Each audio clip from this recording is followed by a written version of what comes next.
Nasaan kayong kaibigan ko? Lumabas siguro yun.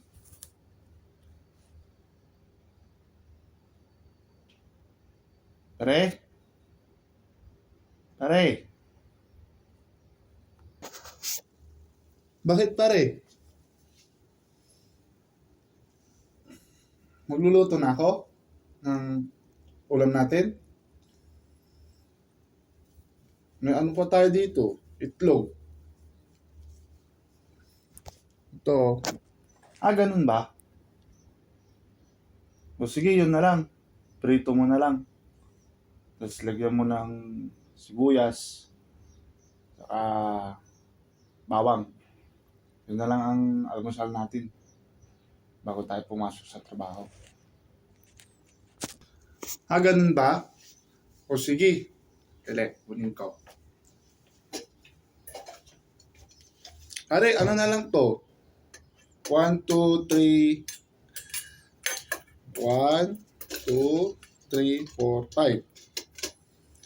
Bali, 3 sa'yo. Hindi, 3 sa akin, 2 sa'yo. Kasi ako magluluto, di ba?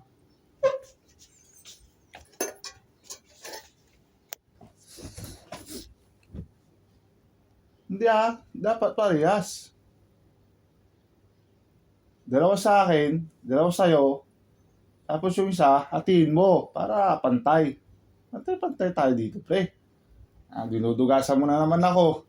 Kung talaga, pre. Natural, ako ang magluluto. Yun na nga. Ayaw nga pala, saan ko pala iluluto to? Saan ko pala iluluto to, pre? Natural, sa kawali. Ano pa nga ba? Diyan sa mangkok. Sibisi ka nga, pre. Sa kawali? Kung sa kawali lang, paano to maluluto? Kung kawali lang gagamitin. Di ba kailangan ng kalan?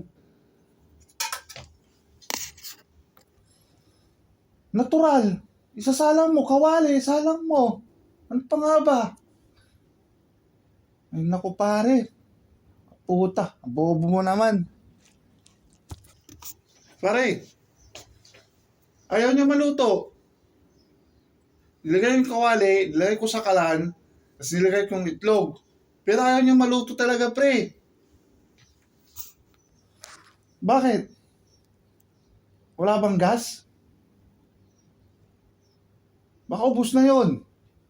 Dali, check ko nga. O sige pre, check mo. Para maniwala ka sa akin. Ayaw talaga uminit. Ganun pala yun.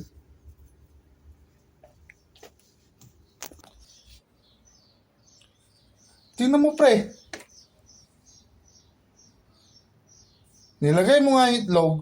Nilagay mo sa kawali. Paano talaga maluluto yan?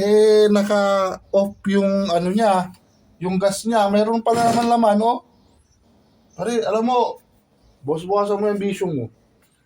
Nakawala ka sa sarili mo Ay, nako. Ay, ganun pala yun? Sorry, hindi ko alam. Tanga. Puta ka. Pre, lalagyan ko ba ng mantika? Naggaho ka talaga. Umalis ka dito. Huwag ka na magluto. Visit ka.